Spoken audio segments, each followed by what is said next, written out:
Well, here at home, there's been a lot of publicity lately, for one reason or another, about the attitudes of the younger generation, almost as if they are a race apart, and it appears that some of them would like to be. Panorama sent one of its middle-aged reporters, 33-year-old Richard Kershaw, to investigate. The hippie movement might have been ignored, like their predecessors, the beatniks, but for one thing, the drugs issue, and their belief that there should be freedom for those who want to take the so-called soft, consciousness-expanding drugs. It's the only thing on which hippie slogans are specific rather than general. We've just been told by the fuzz that we can't use our loud-speaking equipment. You don't need to worry about that, because this is not a rally, it's a picnic. And we're not going to have lots of speeches. We're going to have lots of poets and lots of musicians. On drugs, generalities are hardened into a direct conflict with the law. It's the one issue on which hippies are combined, but also on which society combines most solidly against their belief in free expression. The police won't let us use the microphones because they don't want you to hear what we're saying. They don't want you to know what your rights are when you're arrested. You have to get permission from the Ministry of War.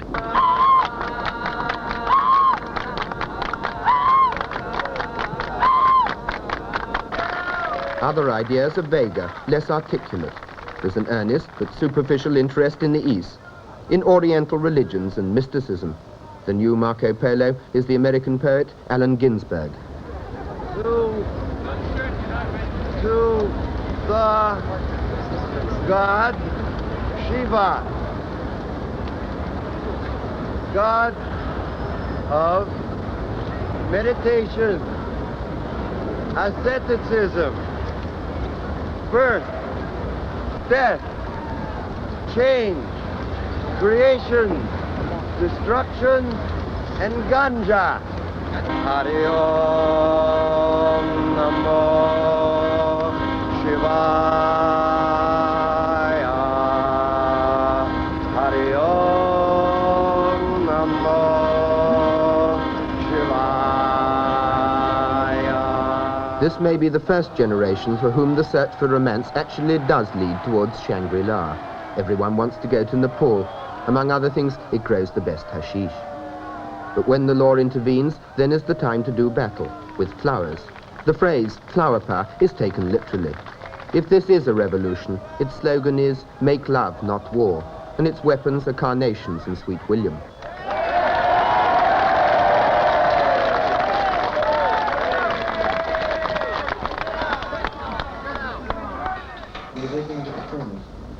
There is a movement newspaper, the International Times, with an office papered with curious posters.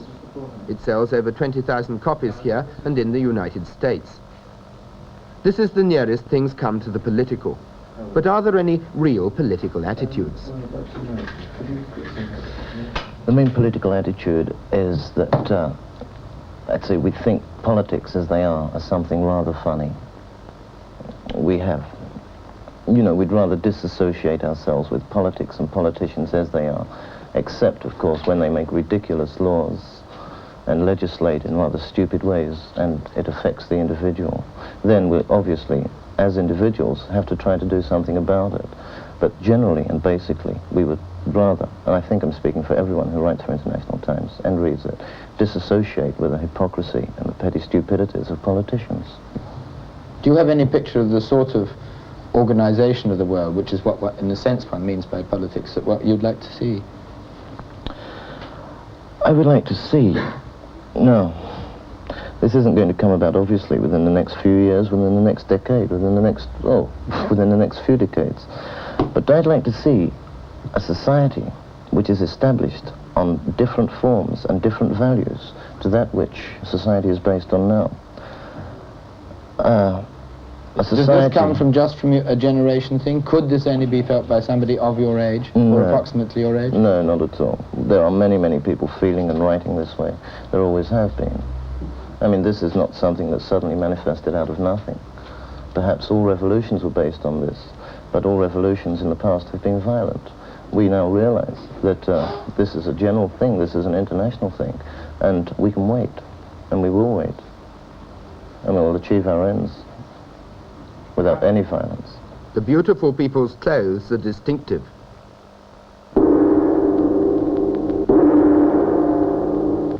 But is their unconventionality only a uniform as conventional as any other? Is their individualism just a subtler form of fashion? Why do you wear the clothes you do? Because I like pretending. Pretending what? Well, if I'm dressed like this, I think I'm a fairy princess, but sometimes I think I'm a turn-up kid or cowboy, something like that, you know. What do you mean by a beautiful being? This, feeling beautiful, or being good, or being what? What do you mean by projecting beauty? What you feel beautiful. I mean, Being I loved. feel beautiful most of the time anyway. So do a lot of my friends. I realise not everybody does. That's why they have to groove around in sort of black and white. And that's the whole of their lives. That's their whole scene, black and white, you know. Well, I like to remain aloof, really, and in dressing up in a sort of pretty and sexy and beautiful way. I hope that people react to me in a sort of happy way rather than getting personally involved with any sort of hang-ups I might have. And I've forgotten honestly entirely what I was trying to think about. But are you consciously making yourself pretty when you dress? I think you're dressed very prettily, but are you trying to be pretty? Yes, and mainly sexy. There's less real dropping out of society in Britain than in America. Britain is still a more integrated society, and its hippies come from every class. Some drop out for the weekend to stately homes. Do you think that people, that you, the same as everybody else walking around greyly in the streets as you might regard them, just the same people with a lot of gear on top, are you different? Mark? I hope so, yeah. Certainly. In what way are you different? Different from them. We're turned on and stuff. And they're not, are they? Christopher, what sort of society do you see, or would you like to see us living in, when people who feel like you have got as far as they're going to get? Well, I'd like to see a society where politicians got on with making things as easy, convenient, comfortable and delightful for everyone. Firstly, and did not worry their little heads with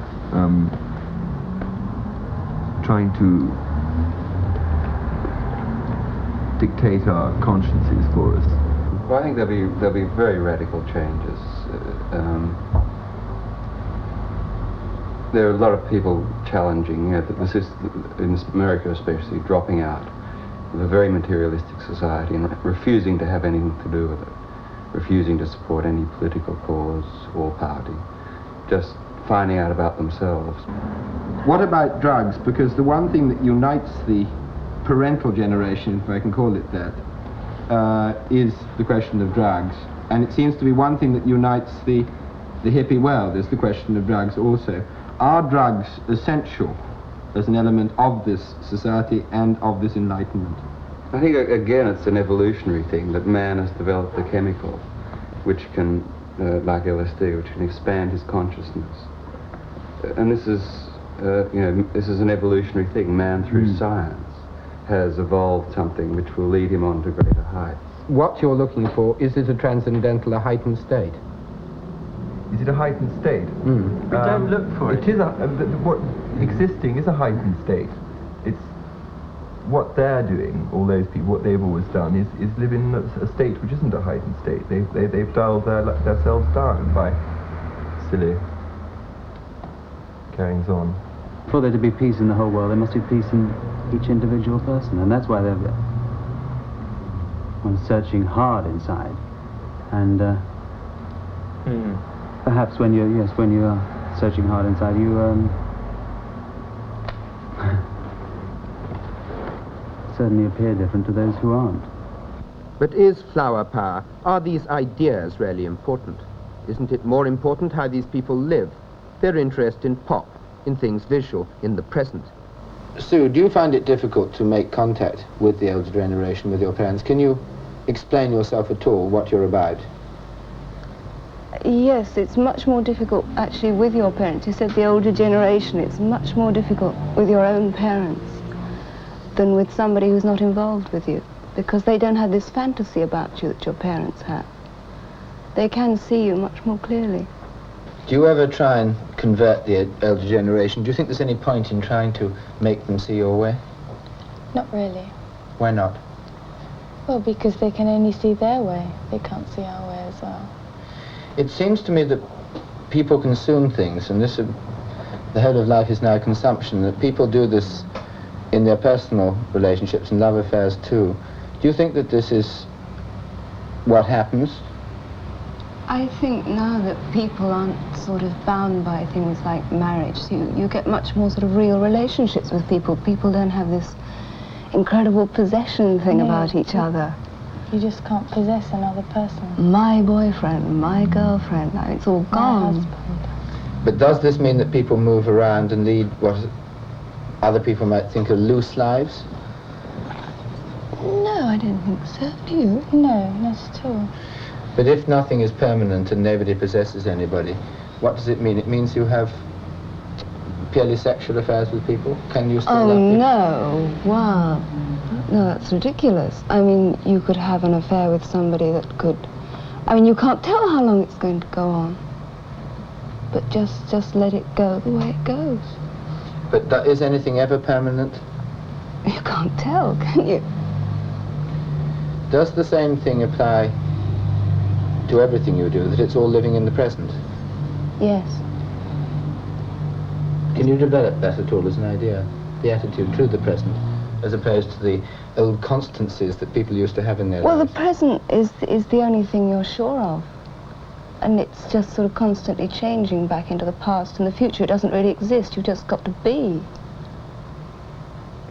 I mean, the present doesn't exist either.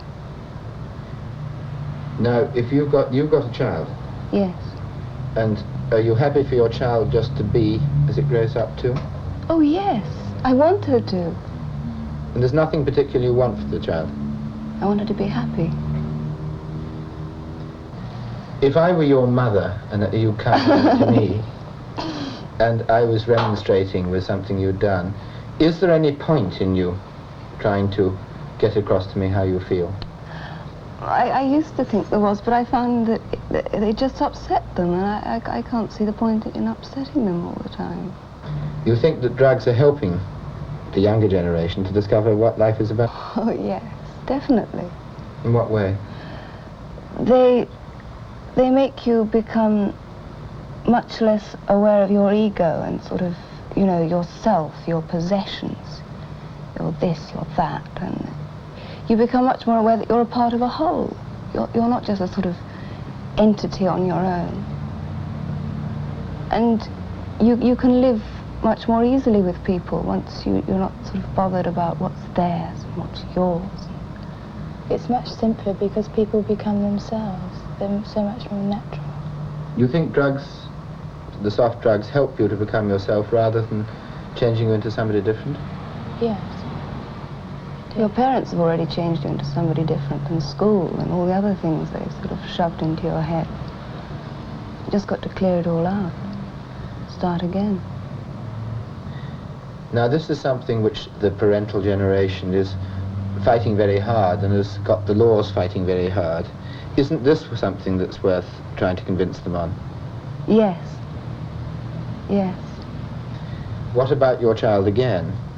Would you be happy if your child grew up and took drugs? Would you encourage it to do so? I wouldn't encourage it. I wouldn't discourage it. I would obviously discourage her from taking sort of heroin and cocaine and things like that, but if she wanted to smoke hash, she could smoke hash. You know, I obviously don't want her to smoke it when she's about 3 or something, because she's going to get lung cancer, but, you know, apart from that. It's like cigarettes. If she wants to smoke cigarettes, she can smoke them. This argues that you think of a very permissive society in which everybody should be allowed to do whatever they want. Do you think that really life can run like that? Yes, because otherwise you're just completely denying sort of well, people's intelligence and, well, any idea that they know what is right and wrong. And right and wrong, I mean, what are right and wrong? I mean, everybody has their own idea about it. But the only thing I think that's wrong is hurting people.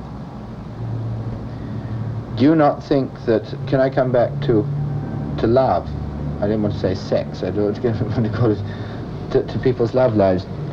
Do you think that if people move about in the way that you implied and consume each other, do you think that they are not bound to be hurting each other by that? No, because they have the same attitudes. What do you think? I don't know anything about love. You don't know anything about love? No. You've never been in love with anybody? No. Well, when you are in love with somebody, don't you hope it'll go on forever? I don't think I could ever love anybody for long enough to go on forever. There's so many people to love. I mean, you can't just love exclusively one person and love them. But when you get, you're both beautiful and young girls, when you get older, isn't it a rather grim prospect, when here you are, colourful and young, and you look at the grey people who you can't break through to, the older generation, but when you're the older generation, don't you begin to want some permanences? You're assuming that all we are is the clothes we wear and the way we look. I mean, that's the least important thing about any of us. That's just decorations and paraphernalia. Because of what's underneath, I think we'll be happy. Because there is something underneath. We don't need a convention of clothes, a convention of anything. It's all changing. Because the underneath is constant. And what sort of world do you think this is going to produce? Very beautiful world. Very beautiful world. Paradise. The beautiful people, well, that cuts out some of us anyway. We look forward to bringing you in due course a report on the hippies when the next young generation revolts against them.